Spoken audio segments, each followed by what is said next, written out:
हम ब्रह्म।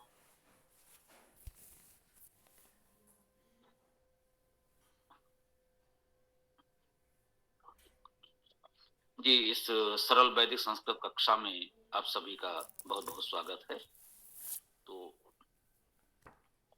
जैसा कि पुलकित जी ने कल भी कहा था और अभी भी बताया कि आज की प्राथमिकता तो ये है कि किसी का कोई भी प्रश्न हो तो पहले वो रख ले। एक चरण लगभग पूर्ण हो गया है, तो जो भी प्रश्न किसी के मन में हो पहले वो रख ले, फिर नए सिरे से कुछ नया पाठ हम लोग प्रारंभ करेंगे। बोलिए, जिसको जो भी कहना हो बताएं वो।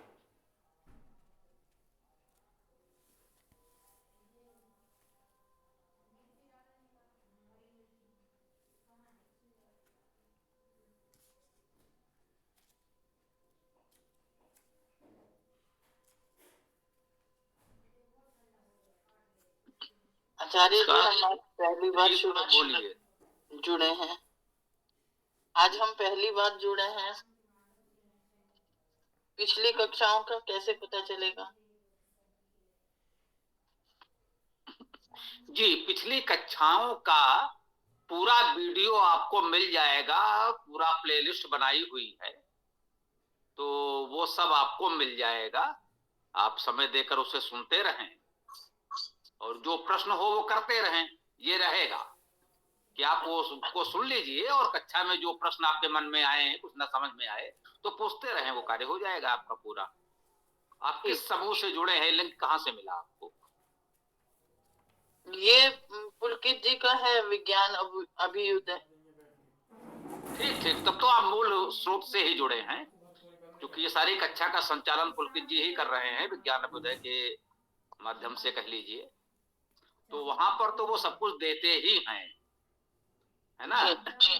वो उनका जो भी यूट्यूब चैनल है, हम लोगों का यूट्यूब चैनल पहले से चल भी रहा था, वो सब उन्होंने अपने में समेट लिया है। विज्ञान अभ्युदय यूट्यूब चैनल जो भी होगा उनका, तो उसमें सब कुछ आपको मिलेगा। प्लेलिस्ट मिलेगी।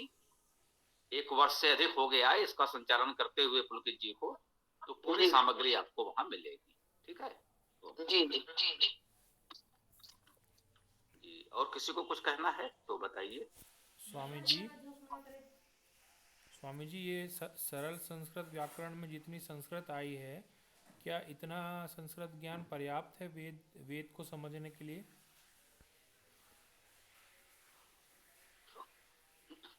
जी, वेद को पढ़ने समझने के लिए ये सामग्री लगभग ठीक है। अब यही हम आप लोगों से थोड़ा सा निवेदन कर रहे हैं कि ये सरल संस्कृत व्याकरण पुस्तक जब तैयार की गई थी तो इसका उद्देश्य वेद में विषय प्रवेश तो हमारे मन में प्रारंभ से ही रहा है, इसमें कोई संदेह नहीं है। परंतु उस समय इसका उद्देश्य लोगों का संस्कृत भाषा में प्रवेश कराना था। जो संस्कृत व्याकरण के भय से संस्कृत से दूर हो रहे हैं, उनको सरल व्याकरण देकर के हमने बताया था कि आपका इससे वो भय दूर होगा और संस्कृत को सरलता से अपना सकेंगे। इसी का कह सकते हैं कि एक नया स्वरूप वेदार्थ प्रकाश है। उसमें वो सारी सामग्री जोड़ दी गई है जो वेद के अध्ययन के लिए आवश्यक थी। जो समझ लीजिए, सरल संस्कृत व्याकरण भी लगभग उसमें पूरी की पूरी है। आप ये मान लें कि ये वेदांत प्रकाश पुस्तक पर जो इस समय हम बल दे रहे हैं, हमारा निवेदन है कि जिनके पास नहीं है वे उसे मंगवा लें, जैसे भी हो। बहुत बड़ी बात नहीं है। वेदायन और वेदार्थ प्रकाश 2 पुस्तक हमारे सभी मित्रों के पास होनी चाहिए, ऐसा हम मानते हैं। जो सक्षम है वे अवश्य मंगवा लें।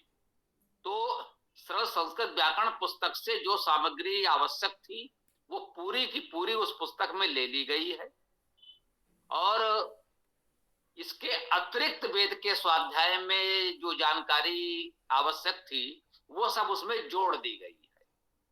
तो कह सकते हैं कि वेदार्थ प्रकाश का एक भाग सरल संस्कृत व्याकरण है। अब आप चाहें तो ऐसा कह सकते हैं, वेदांत प्रकाश नया है, सरल संस्कृत व्याकरण बहुत वर्षों से है। परंतु नए रूप में आप ये कह सकते हैं कि वेदार्थ प्रकाश पुस्तक का एक भाग है सरल संस्कृत व्याकरण। उसमें इसके अतिरिक्त बहुत सामग्री हो गई है। तो वेद का स्वाध्याय करने के लिए, वेद को समझने के लिए वेदार्थ प्रकाश आपके लिए संपूर्ण है और पर्याप्त है। सरल संस्कृत व्याकरण से आपका भाषा से पर्याप्त परिचय हो जाएगा और बहुत कुछ आप समझ सकते हैं, ये ठीक है। और वेदार्थ प्रकाश हो जाएगा तो फिर पूरा प्रकाश आपको वेद के संदर्भ में प्राप्त हो जाएगा।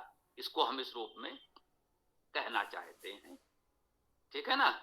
तो वेदायन, वेदार्थ प्रकाश और संभव हो तो वो धात्वादि कोश, और उसके बाद जो चाहे वो शब्दकोश, हमारा वैदिक शब्दकोश, इतने में संपूर्ण वेद आप आराम से पढ़ सकते हैं और पढ़ा सकते हैं। ये हम आपको बताना चाहते हैं। ओम। बहुत बहुत धन्यवाद स्वामी जी, बहुत बहुत धन्यवाद स्वामी जी।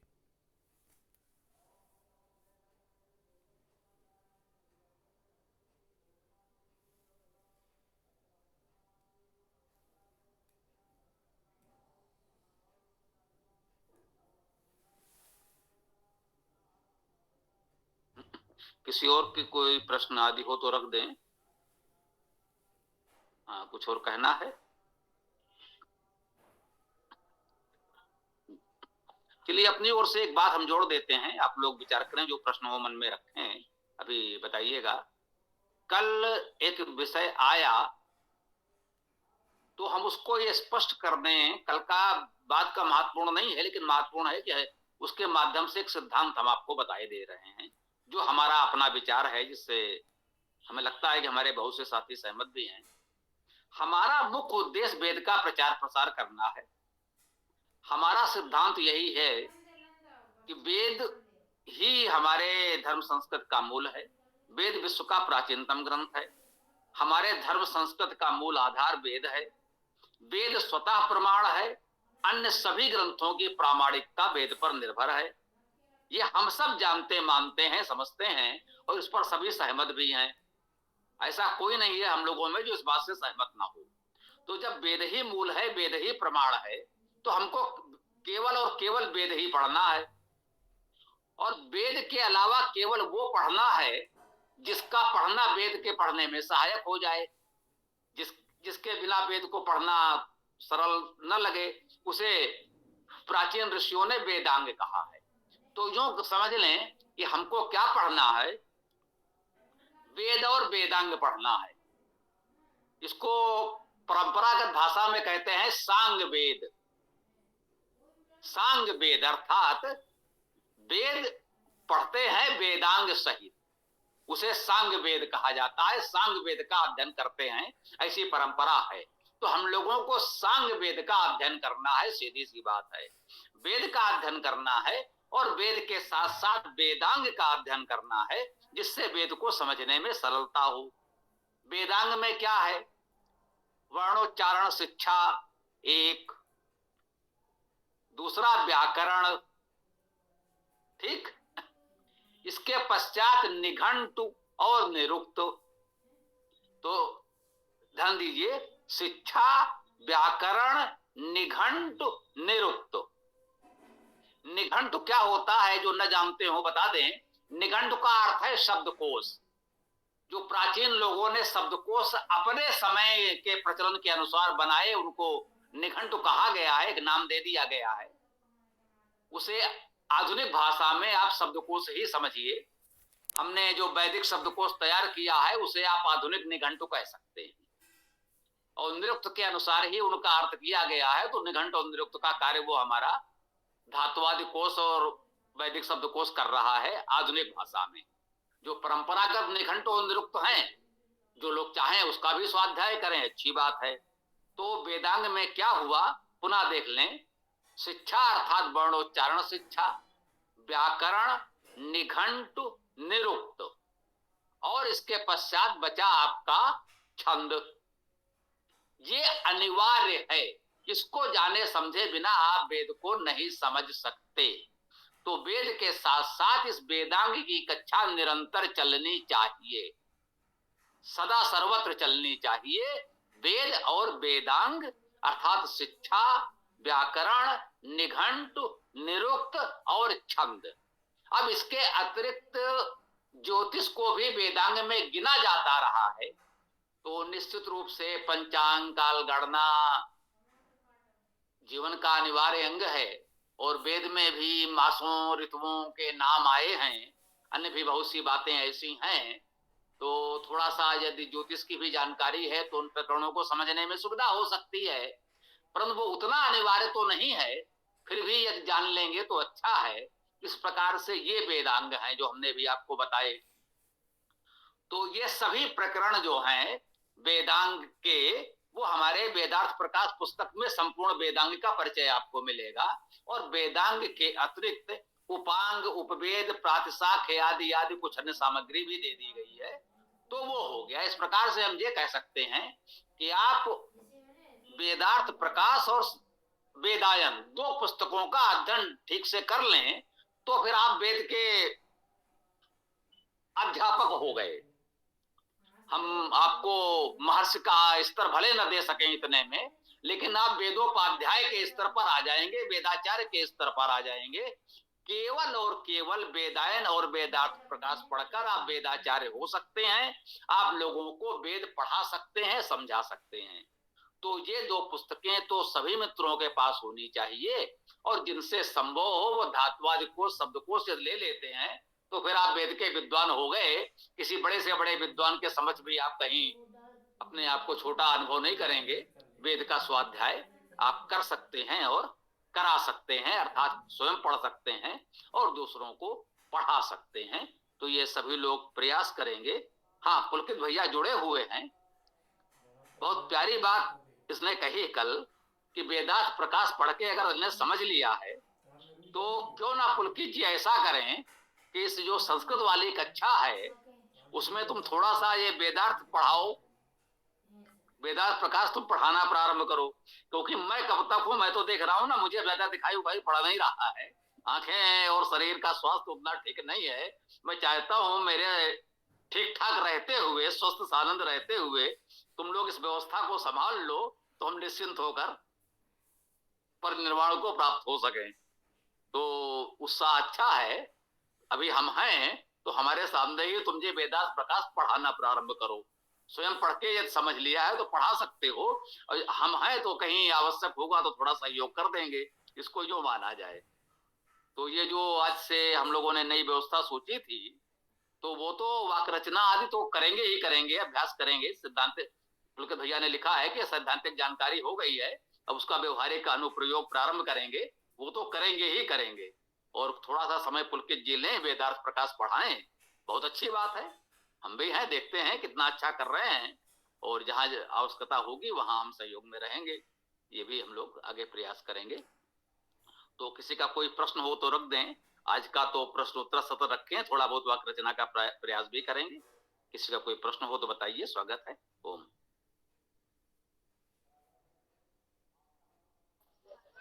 नमस्ते स्वामी जी। स्वामी जी, प्रतिशाख ग्रंथ और अनुक्रमणिका ग्रंथ ये पहली बार सुना रहा हूँ मैं, इनके बारे में बताइए थोड़ा बहुत।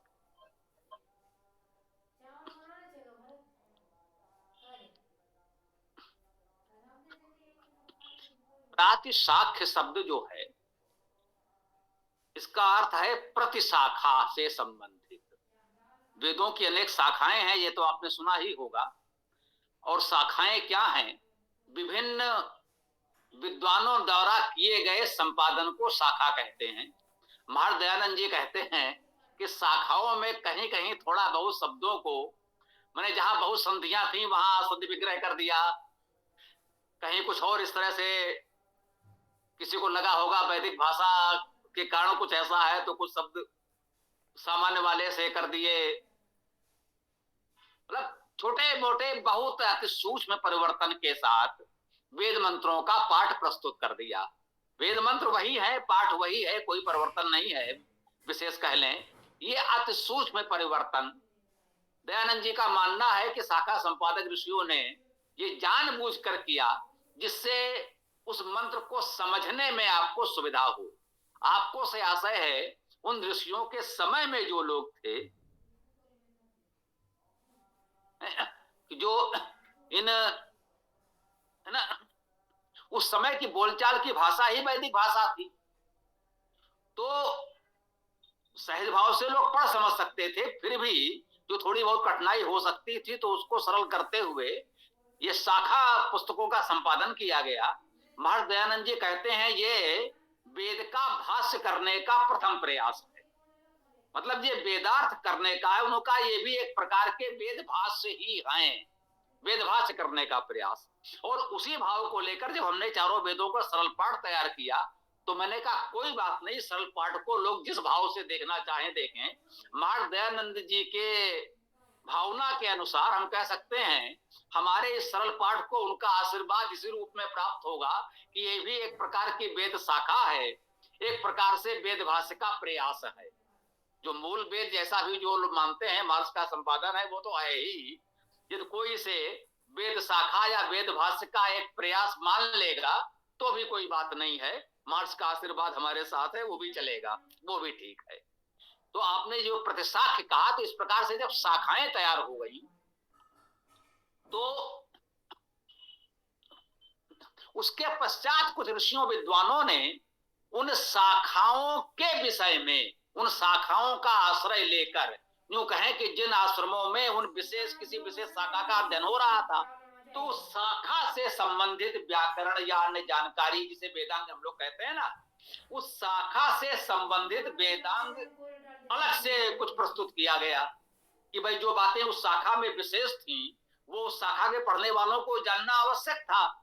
तो उन शाखाओं के विषय में जानकारी देखते हुए उन शाखाओं के लिए एक विशेष वेदांग की पुस्तकें ही है वो, जिन्हें हम लोग प्रातिशाख्य कहते हैं। उसे लोगों ने कहा एक प्रकार से शाखाओं का व्याकरण है। तो ये छोटी बात मुझे लग रही है, मैं यूं कहना चाहता हूं कि वह शाखाओं का वेदांग है।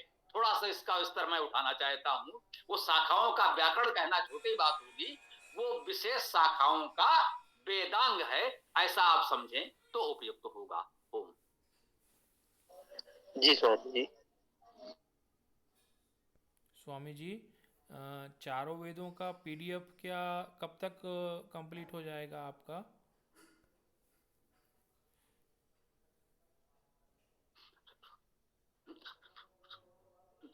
भाई जी, चारों वेदों का भाष्य मेरे जीवन काल में हो जाएगा, इसकी मुझे आशा बहुत नहीं है। जितना हम कर सकते थे, मैं कह रहा हूं ना कि मैं तो अब अपने एक तरह से विराम ले रहा हूं, हमारी सामर्थ्य जितनी थी कर दिया। अब आयु, स्वास्थ्य, संसाधन इसकी अनुमति नहीं देते कि इससे और आगे का कार्य हम करें। हमने आपके लिए 2 वेद कर दिए, वेदांग जितना आवश्यक था पूरा तैयार करके दे दिया आज की भाषा में, आकारादि क्रम से शब्दकोश, धात्वादि कोश दे दिए, व्याकरण को आगे बढ़ा करके वेदार्थ प्रकाश दे दिया। इतना आप पढ़िए और अथर्ववेद और ऋग्वेद में जो कुछ शेष है, जो कहें इन दोनों को पूरा का पूरा आप लोग मिलजुल कर लीजिए। किसी में साहस हो कि हम पूरा अथर्ववेद करेंगे, पूरा ऋग्वेद करेंगे तो करिए, या बांट लीजिए, एक एक मंडल, एक एक कांड सब लोग करके इसको पूरा कर लीजिए। अब हम यही कह रहे हैं, ये हमसे जितना बन पड़ा कर दिया, अब आगे आपको करना है। दयानंद जी भी पूरा नहीं कर पाए थे, लोगों ने पूरा किया। एक व्यक्ति के बस का ये कार्य होता नहीं, एक के जीवन काल में ये कार्य पूरा होता नहीं, तो ये आपको करना है। हमारी शुभकामनाएं हैं, हमारी आशा है कि आप लोग अवश्य करेंगे। तो धन्यवाद स्वामी जी महाराज।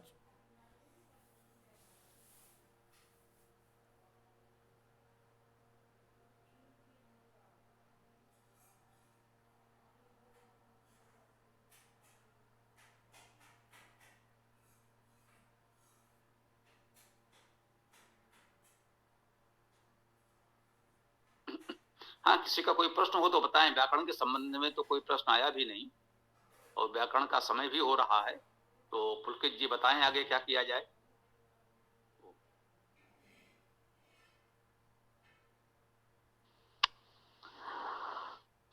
देखते हैं गुरु जी, अभी प्रश्न काल तो अब हो गया, किसी को पूछना भी नहीं है। और एक बात मैं आप सभी को बता दूं, जैसे अपना जो संस्कृत वाला ग्रुप है, तो आप सभी उसमें एडमिन हैं लगभग लगभग, जितने भी अपने साथ जुड़ते हैं। और ना हो तो एक बार मुझे मैसेज कर दीजिएगा, तो आपके प्रश्न आदि रहे ना जो, तो जैसे रविवार को अब हम मुख्य विषय रखते हैं, है ना, किसी विषय पर आधारित चर्चा रखते हैं, तो प्रश्न रह जाते हैं तो आप सीधा वहां पर लिख सकते हैं, है ना, संस्कृत वाले ग्रुप में। तो वहीं सीधा आपको उत्तर मिल जाएगा, कोई भी दे देगा, गुरुजी दे देंगे, कोई भी दे देगा। तो वहां से पूरा मतलब समय भी बच जाएगा और ये सुविधा भी हो जाएगी। और बाकी देख लीजिए।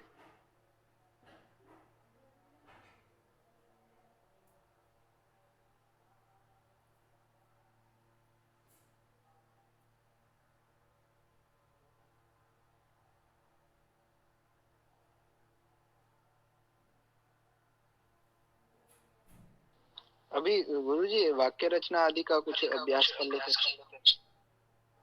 हाँ हाँ, मैं यही कहने जा रहा था कि चाहें तो इसका शुभारंभ कर दें, आप ही कर दें, है ना, कुछ एक दो वाक्य बोल करके आप ही शुभारंभ कर दें, और फिर हम लोग वेद पाठ, वेदाष्टक पाठ और वेद मंत्र कर लें। कल से तो वो फिर आ ही जाएगा। आज ठीक है, कुछ प्रश्न हुए, अच्छी बात है, तो देख लीजिए।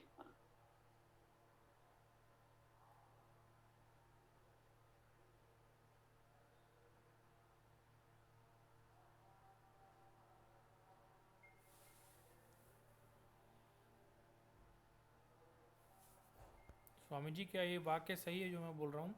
अहम ईशापुत्र उन्मत्त वसंतो अस्मि। अतिशोभनम। धन्यवादः। अन्यश्च कोपि।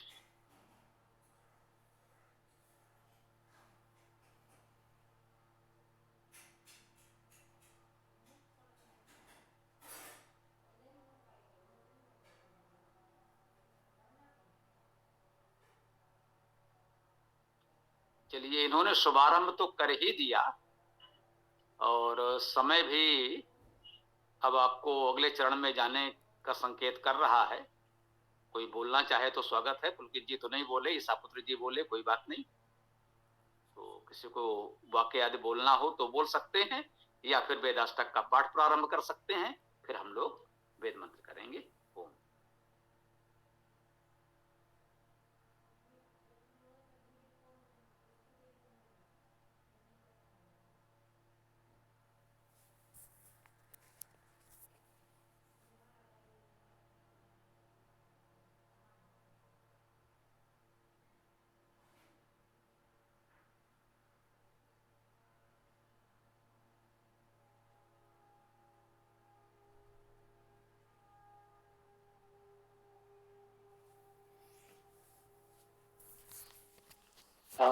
वेदाष्टक का पाठ ही कर लेते हैं।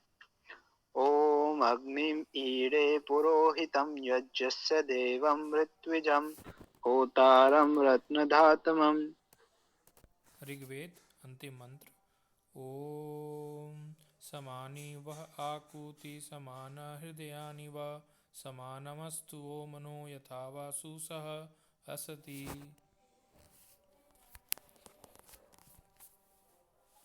सामवेद प्रथम मंत्र। ओम अग्ने आयाहि वीते किरणानो हव्यत आतये निहोता स्वस्ति वहर्षि। ॐ स्वस्ति नः इन्द्रो वृद्धश्रवाः स्वस्ति नः पूषा विश्ववेदाः स्वस्ति नः ताक्ष्र्यो अरिष्टनेमिः स्वस्ति नो बृहस्पतिः ददातु। ॐ खं ब्रह्म। अथर्ववेद प्रथम मंत्र।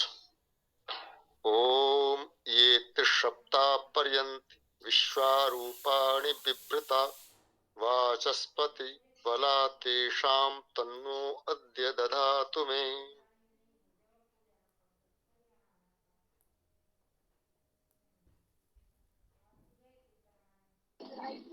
अथर्ववेद अंतिम मंत्र।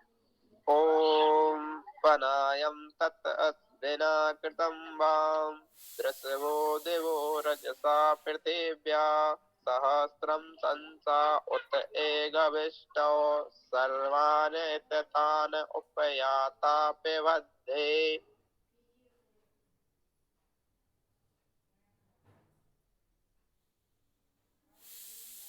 यजुर्वेद प्रथम मंत्र। ओम ईशेत्वा ऊर्जेत्वा वायव स्तदेवो वा सविता प्रार्पयतु श्रेष्ठतमाय कर्मण आप्यायध्वम् अग्न्या इंद्राय भागं प्रजावती अनमीवा अयक्ष्मा मा व स्तेन ईशत् मा अविशंसो ध्रुवा अस्मिन् गोपतौ स्यात् वैवी यजमानस्य पशून पाहि। यजुर्वेद अंतिम मंत्र। अंतिम जी कहिए। यजुर्वेद अंतिम मंत्र। ओम हिरण्मयेन पात्रेण सतस्य अपहितं मुखं यो अशो आदित्ये पुरुषः शो अशो अहम्। ओम खं ब्रह्म